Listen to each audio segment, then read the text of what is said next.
Let's talk about the history of titanium. Titanium was first discovered in 1791 by an amateur mineralogist named William Gregor. He discovered a black sand that could be attracted by magnets. Analysis showed that it contained iron oxide as well as an unidentified metal oxide. What he had found was ilmenite, a titanium iron oxide which he called menaconite after the town of Monacan, England, where he'd found it. It would later be found in the Ilmensky Mountains in Russia, hence its current name, ilmenite.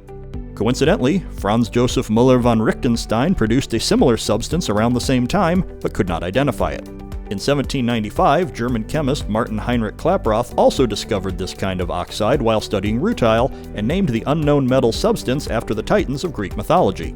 Upon learning of Gregor's discovery, he tested some samples of menaconite and discovered it contained titanium.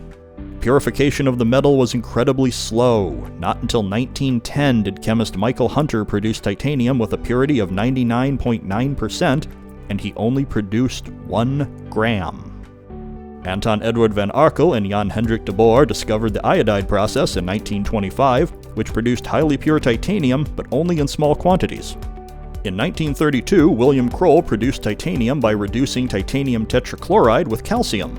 8 years later, he would refine the process using magnesium and sodium.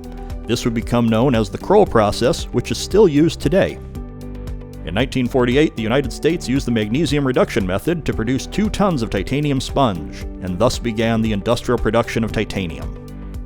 The first airplane to incorporate titanium was the North American F-100 Super Sabre, which made extensive use of the metal throughout key areas of the airframe. This helped the aircraft become the first Air Force fighter to achieve supersonic speeds in level flight. In 1956, General Motors produced the Firebird II, an all-titanium body exhibition car. This opened the door to using titanium in the automotive industry. The SR-71 Blackbird was introduced by Lockheed in 1964. The long-range, high-altitude reconnaissance plane was capable of speeds in excess of Mach 3 due to using titanium in 92% of its structure.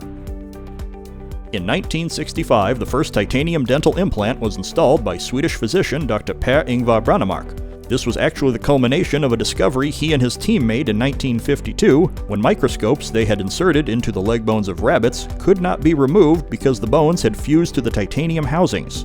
This is a process known as osseointegration. In 1968, the Soviet Union produced the K-162, later renamed the K-222, the world's first all-titanium nuclear submarine. It would remain in service until 1988. The technology developed for it would be used in the Soviet Alpha and Sierra class attack subs. Titanium made its first appearance in commercial sports equipment in 1990, when it was used to make golf clubs with improved accuracy and longer shots. Since then, titanium has been used in bicycles, tennis rackets, face guards, and more. In 2021, the provisional patent for SCO-Fast technology was filed.